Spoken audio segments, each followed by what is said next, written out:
I actually want to share a few things about the book that you wrote, and then use that as a way to go a little bit deeper. So you wrote a book called Divine Adoption, and I read most of it, and it's available on Amazon, right? And yeah, I highly recommend it. I really enjoy it. It's not a religious book at all. It really, Yeah. there are some practical keys in there. And you talk about three kinds of life: physical life, psychological life, and the Mm. uncreated life. And I think everyone can relate to physical and psychological life. It's very much visible to our naked eyes. Psychological life, physical life to do with your health, psychological life to do with your relationships and your just your sense of well-being. Emotionally. And Mm. yeah, a lot of people end there saying, okay, that's life. But you say there's a third kind of life, uncreated life. And the absence of that Mm. kind of really damages the other two forms of life that are more visible. Can you talk more about that and connect that to what you were saying about, yeah, what we were talking about? Yeah. So, what is the uncreated reality out there? Is the question. Mm-hmm. So, when we say God, God, we are talking about uncreated reality. Mm-hmm. Right. My kids always ask God, okay, who created God? Mm. Right? So, by definition, God is uncreated. Mm. That's why we call him God. Okay. So, God is the uncreated reality. And what is the fundamental truth of who God is going to define the fundamental nature of the uncreated reality. So the moment we say, I say God, if you're going to think of an old guy with a long beard, sitting far out from the planet on a top throne with thunders in his fingertips, ready to see who is doing wrong and so that he can hit, then that becomes your idea of uncreated reality. Many times people say, I'm an atheist, I don't believe in God. I always ask them, okay, define the God whom you don't believe in. I don't believe this guy who's sitting up in the sky and punishing people and rewarding people who are doing good. Uh, oh really? Then I'm an atheist too, but I'm still a pastor. I'm like, what? Yeah, I don't believe the God in you just painted. Mm. That God, it's just people. Religion is just a figment of imagination. I said, I agree. Religion is a figment of our broken imagination, not just imagination. Mm. Not just imagination working good, imagination Right. going bonkers, Mm. right? Religion is a result of skewed up imagination. So, what is the fundamental truth of God? Who God is? So that's where Bible gives us the answer, saying the fundamental truth of God is relationship. Father, Son, Holy Spirit. Okay? Family. The fundamental truth of who God is. When we say God is love,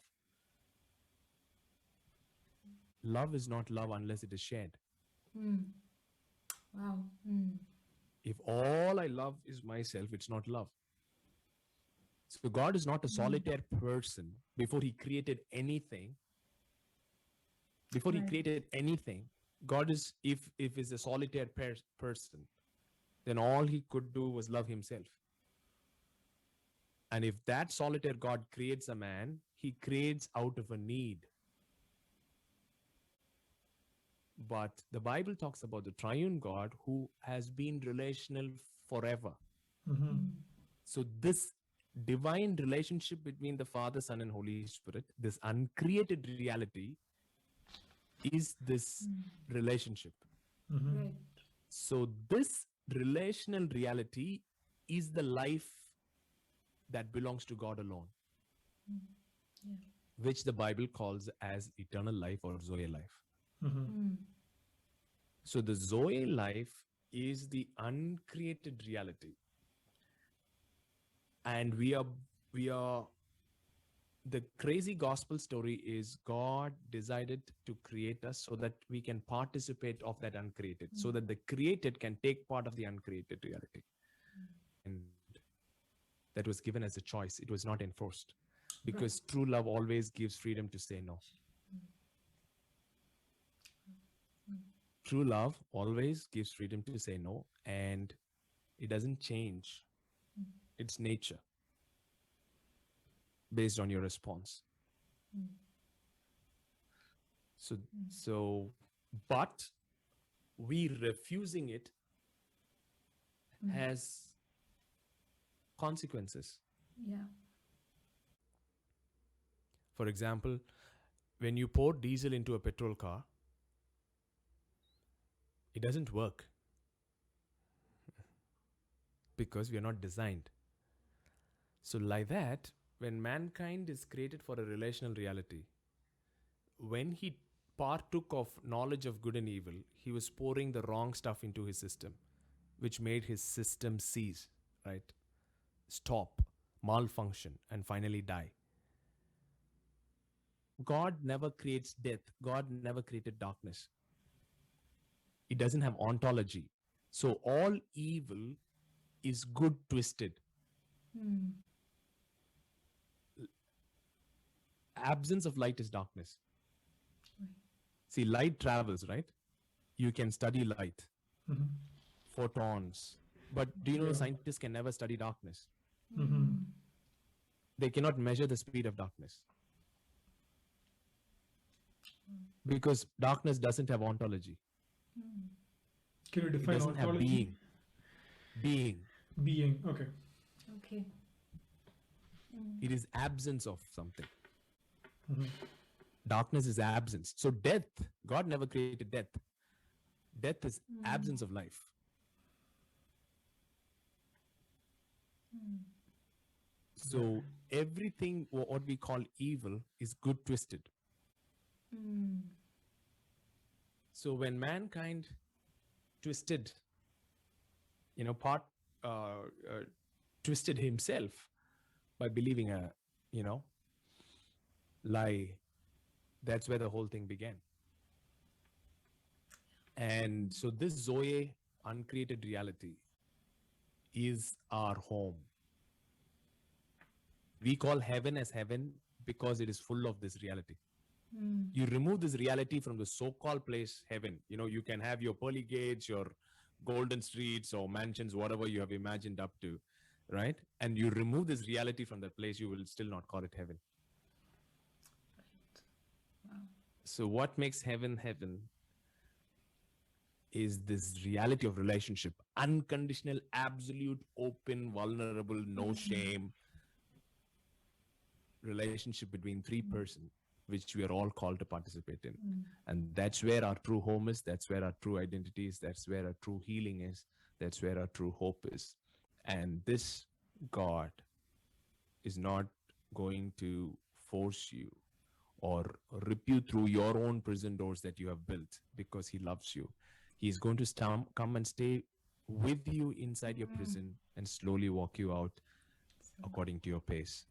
Amen. Wow.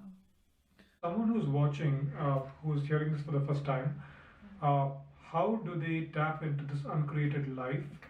Because I know that in your book you've talked about the two trees, tree of knowledge, tree of life, and the tree of knowledge is actually quite related to something I think I said initially about the molds that we're living in and the metrics that keep driving us.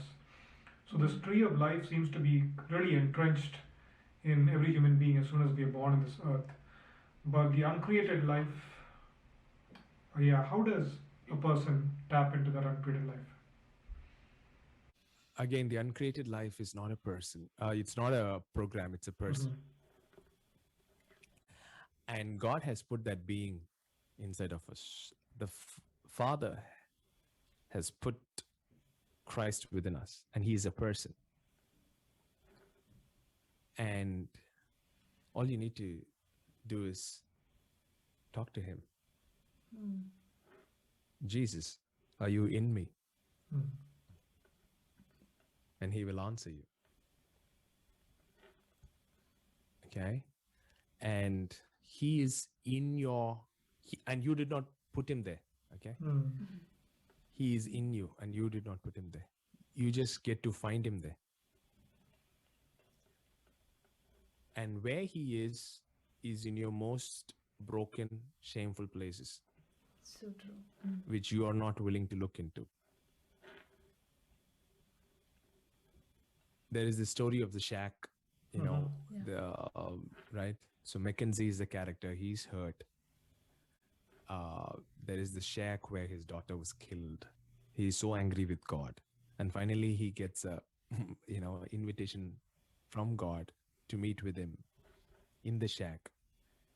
And he goes inside the shack, and God is not there because he's waiting to go and, blast that angry, uncaring God, which is his imagination. So he doesn't find that God there. Right. He's just angry and he just leaves. All of a sudden, scene changes. That shack is not broken. It is so wonderful. He's about to open the door, and the door swings open, and Mackenzie is taken. Three persons meet him there. And in the course of the conversation, at some point, he shouts, "Okay, why did you want to meet me here? Of all the place in the world." Yeah. And Papa God replies, "We wanted to meet you here because this is where you got stuck." So how do you access uncreated reality? You access uncreated reality by meeting him in places where you got stuck. And he is not ashamed of those places. He is not angry of those pieces of you which you are not willing to look into. So he is there. And in our darkness, he shares his light. See, Jesus did not say, "I give you 3 steps to peace and 4 steps to joy." He said, "My peace I give to you. My joy I give to you." So he did not give us 4 formulas to know the Father. He says, "My knowledge of the Father I share." So it is about participation. We cannot generate it. We cannot imitate it. We cannot fake it. All we get to do is throw your hands up and just participate it. You are doing something in the area of education and children. I don't know, it's the love for children drove you to what you're doing, which is an amazing pioneering work around education and a few other things which you can unpack. And I remember, as a child, I talked about how I struggled with unforgiveness and depression, almost into my adult life. And I believe one of the reasons where it actually started was because I mean, this might sound strange to some people watching in North America, but talk about the educational system or the, where peer pressure is worshipped as a god, or I was a poor kid at maths and science. I just couldn't ace it, and I had a overperforming sister, and my mother was a teacher in It the always same school. helps. Yes, so I knew, although nobody told anything, as a young, I think from even first grade, second grade, I could clearly remember that it was in the air. Like there was this, invisible bar drawn, which I had to climb, or, I was expected to climb. Moved into higher grades, I found that the bar was going higher and I'm falling short. Basically, it led into a place where I almost started, identifying my worth or value, or call it self-esteem, with my ability to study versus me just being a normal child, who likes to have fun and enjoy life. I ended up having a screwed up identity, basically, and it's very mysterious. I think once you have some kind of trauma, or that well within you gets deeper, that well can literally attract further trauma. You become this, you become so susceptible and vulnerable to attract further things. Yeah. So on that note, Jesu, can you talk a bit more into what is Life Hub? So Life Hub is the name of the organization, or a new, if I can call a revolutionary, educational system or something you're trying to pioneer. So what is it you're trying to change, or what is it you're trying to create? There's no perfect academic system in the world. Every country has its own flaws. But I think in India, there's still a very huge rat race going on in terms of, cracking the entrance exam. If not, you're a second class citizen. Kind of fail the rat Yeah, race. you've failed. Like, you've almost failed at life, and then you're going to live at the mercy of what comes your way and make the best use of it. Took many years for me to, finally as an adult, I had to literally break off from the system of that rat race and give myself permission to find out what I'm actually passionate about. What do I, like to do in life? Like, what are the subjects I really want to learn and grow? Which was, of course, social work and psychology, human behavior. But I don't think, the system gave me that freedom of permission. And I wonder if, life would have been probably a little different, or I would have started doing things which I really love to do at an earlier age than now. So what is your story behind Life Hub? What's your inspiration? I've got 2 kids and I've changed 5 schools before they reached 6 years, right? I'm like, my goodness, this is not working. And there is some problem, right? As you clearly explained. The thing is, what I have figured out is what makes a school a great school is the culture. Infrastructure is important. Degrees of the staff is important. Good lab is important. A big ground is important. Unfortunately, parents decide on these factors. Okay, they go have a look at the place. Oh, they've got air condition. Oh, they've got a big ground. Hey, they've got a big lab. Oh, they've got equipments. They've got a smart board. Yeah, then it's worth. But what makes school a great school is the culture. And culture is a product of core values, beliefs, and behaviors. Right? So, what are your core values? What is your fundamental belief about children? They are dumb, teachers know it all, and we are here to teach you. If that is the culture of that school, then your kid would grow up believing it's dumb and it doesn't know anything. Everybody has to teach. So, what is the core values? Do we fundamentally believe that every kid is a genius?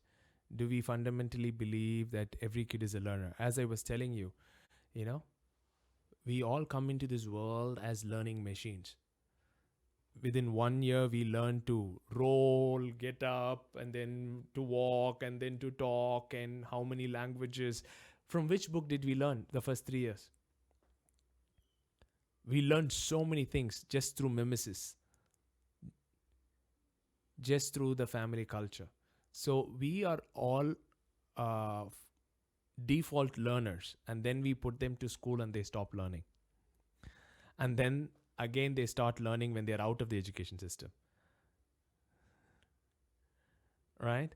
It's because our system is designed to stop learning, not enhance it. Because we think teaching equates learning. Just because I taught you something, I assume that you've learned it. Or you're supposed to learn it because it's taught to you. But learning never happens that way. So again, the problem is multidimensional. People always compare schools in Finland and Sweden and best education system. Their population, their economy is different from our population and economy. So there are multiple aspects to it. We cannot just compare systems like that. But the problem is that why rat race is so much evident in India is because we've got a lot of rats. And because somebody has to win, we have to filter the crowd. So that's part of the thing. But eventually, slowly, we are figuring out degree doesn't mean anything. Yeah. Big companies in the world, they are no longer asking for degrees. They are asking for skill sets. Yeah. So slowly the world is waking up to what is important. So my fundamental reason why we started Life Hub is to create a culture which would enhance learning. Create a community which enhances a culture which enhances learning. So our core value is connect, create, and cultivate. So our first core value is connection. So we interview parents, we ask them about their marriage. So we either enroll parents or reject parents. We don't enroll kids or reject kids. So we think, okay, I'll leave the kid in the school, you take care. When you fight in your house, no matter what I teach, nothing goes inside. So who talks about these unseen but very essential factors? So I tell them, hey, you have to give us access to speak into your marriage because we have your CCTV in our classroom, right? The kid tells everything what's happening in the house. See, the moment the kid walks in, you can know something is wrong. But when there are 50 kids, the staff cannot look at and find that. So the staff to student ratio has to, that's why these all alternate schools, it is 1:12 maximum, right? It cannot happen in 1:40, 1:50, in which we grew up. So all these alternate schools are highly priced because you have to get the fees from 12 people, which was instead of 50 people. So these alternate schools are highly priced. Therefore, it is seen as a good market for business. So hospitals, schools, and church, these three shouldn't have been made into business. But, right? All those three things have been made into business. So now alternate school is a big business. So, but at the end of the day, you still need money for the facility, for the equipments, to train the staff, to do those things, So that's where visionary partners. There are so many business people where when I pitched in the idea, they were like, man, fantastic, man. We can blow this thing up. Okay, you give us a proposal, we'll invest it. There were so many investors who were willing, but they wanted returns. Like, okay, show me the numbers. When I told them the fee structure that I'm having, they're like, no, this is not going to work. This is not going to work. So I had to trust God. I told, okay, I'm going to trust God for finances. I'm going to raise funds from visionary people, not just one business investor who wants money back. So which was a very crucial thing, right? So now I'm doing a project. Every day I have to trust God for finances. Saying no to this guy who's willing to pump in money, but he wants the Excel sheet to look different. Or maybe it's like instant growth, right? I think it's we are living in the Instagram culture where like you want everything instantly, right? At the tip of your finger, and you're looking for a different kind of return on investment. Yeah, like not just cash, but in terms of the return of how the children's lives will be different. Yeah. So for us, it's that, culture takes time. you know, So true. because we are bringing people from different walks of life. So I'm not looking for a quick growth in terms of number because I want to set the culture. Right. Um, so we are working. We talk a lot about parenting, a lot about marriage, a lot about shame. Shame culture is the problem of our education system. So true. So how do we address shame, and how do we not swing the pendulum the other way and say, my kid should not feel any pressure. Yeah. True. Don't tell anything. Don't challenge my kid. Yeah. That's the reaction. Okay. Overreaction to an error always leads to another error. Right. Yeah. Yeah. So Because they have to face real life and they Yeah. have to know how to manage. yeah. Yeah. And So sometimes, how do we yeah. give pressure, but not shame them when they struggle? Yeah. Yeah. And sometimes challenge growth, them. growth comes through pain, but not through a pain which is caused by shame, Yeah. Right. Yeah. Shame should not be the motivator. Right. And we'll also be playing right now a short video on Life Hub. We totally believe that this is not only going to bless India, but it will bless nations in its time. So if you want to partner with your time, your resources, finance, make sure you write to him. Hi everyone, I'm standing here right at the place where Life Hub is going to be located. You see the kids playing there? Right there is going to be the main building coming up. Finally, we have begun our construction work. Guess what? The building project is more like planting a tree that is going to bless generations with its shade. To plant a tree, you would dig deep to plant the seed.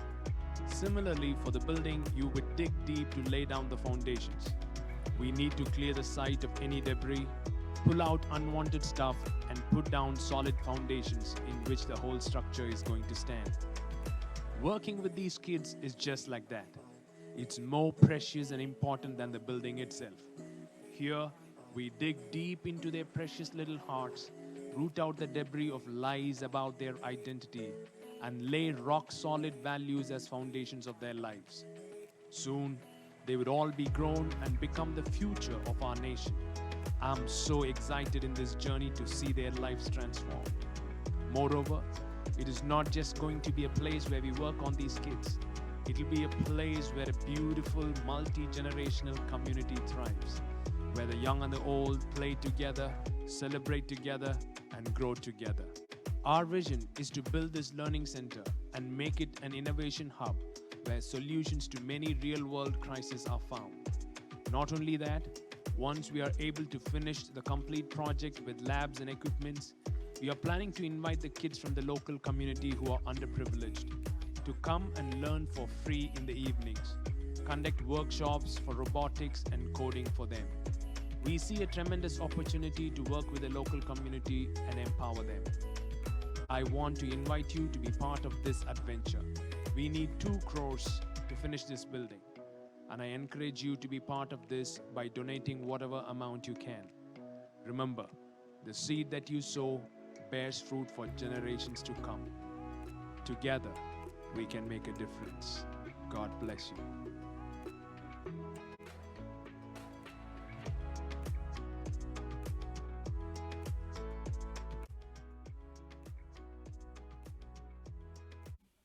So, of course, we know your mother, your sister, and wife, and I think they all And a are a daughter. force to. Yes, sorry. So they all are a force to reckon with. I think they all are leaders in their own right, and something we've seen, you doing from a place of, a lot of security is like to champion women in, leadership or what they're called to do. We have seen that in your leadership style that you're very releasing, especially to, you call it empowerment or just supporting women into what they want.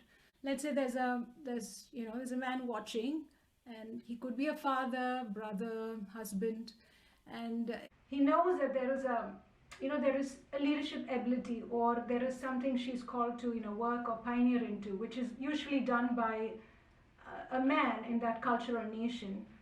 what would be your thoughts and advice?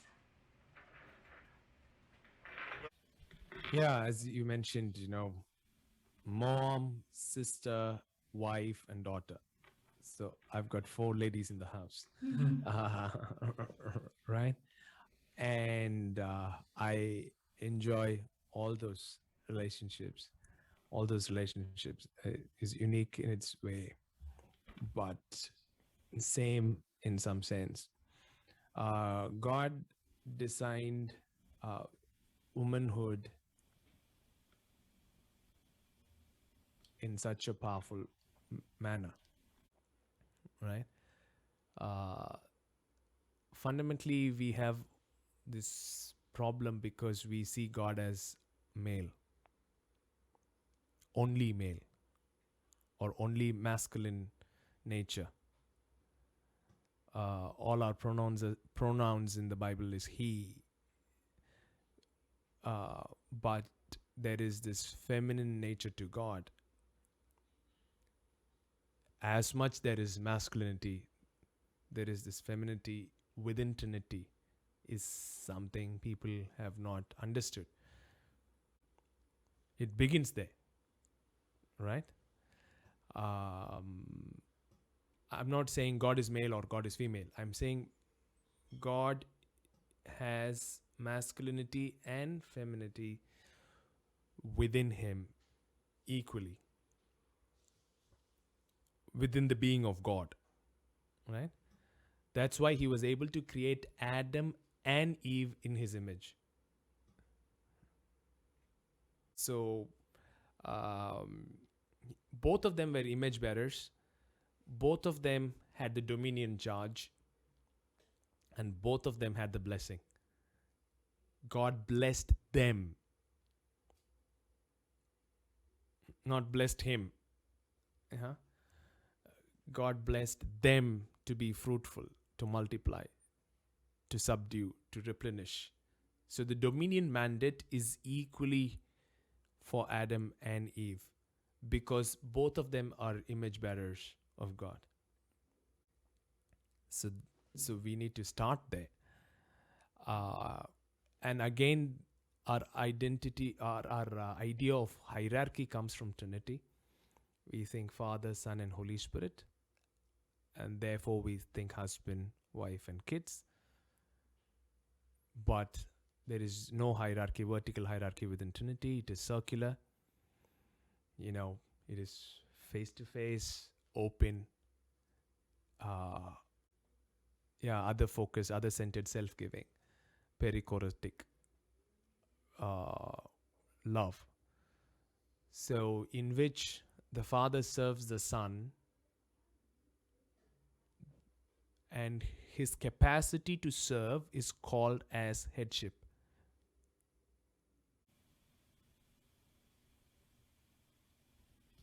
So the word head is the word source in the Bible. So husband is the head of the wife, meaning husband is the one who serves to empower. So Jesus came and said, I did not come to be served, but I came to serve. And he is the head. So we call it as servant leadership, I think, which is really not, I don't know how to say. As I told you, it is a culture, core belief. Right? So when you're looking for ways to serve, that's how you are a leader. And I think it almost, in a way, changes the definition of even submission, right? Yes. Yeah. Yes. And the definition of leadership, where it's Yeah. not. So you can never submit unless you're equal. You can only be humiliated. The son submits to the father because he is co-equal with the father. So wife submit to the husband, meaning wife, you're equal. You can never submit unless you're equal. Wow. Yeah. So submission is different from another word coming to my mind is compliance. Like forced to Yeah. comply, but submission, according to how you're defining it, is it's more like a cooperation with someone who is an equal. Would that be a good way to say it? Or? Submission is your response to the belief the other person loves and believes in you and believes are good for you. Mhm. The son submits to the father because he absolutely knows without any doubt that the father loves him and is for him. Yes. It's not because he has some designation. Right. Yeah. So true authority comes from you don't have any. Sean Ball said like this, right? You don't have authority over which things that you don't love. Yeah. Hmm. So authority is the result. I would call it as influence. Okay. Authority equals influence. Nice. So when you believe that I love you, automatically I have influence over you Right. Yeah. to the level that you trust my love for you. Yeah. So when the husband loves the wife and the wife believes it, automatically there is authority, influence. And when the husband believes the wife loves, again, the wife has as much influence Yeah. into the life of the husband. I think love is a key which gives you the access and permission to many Yeah. things. Yeah. Yeah. So I think we've, come to the close and of this Yes. conversation. Thank you again, Jesu, for taking this time to just. It's wonderful have chatting this- with you guys. Really appreciate you guys for doing what you're doing, going after what you're going after. So thank you everyone for watching this episode again, and how I always end it, because it's one of my favorite themes. If you're born in such a time in history as this, just because you were born, I want to tell you have worth, you have a purpose, and you have value. No matter you're born as an orphan, you had great parents, you were rich, poor, you were born in a hut or a palace. You're valued, there's worth. And whatever it takes for you to actually find out what is your worth and what's that larger purpose you were born for. I highly encourage you to take that time to even self-reflect, or if you're somebody watching from anywhere in the world, you're struggling, you feel you need a listening ear, a lending hand to walk with you, you can write to us, you can write to Jesudian. You don't need to struggle alone. There is help out there. Healing is possible. So we will be back again with another amazing guest. God bless you. Have a great week.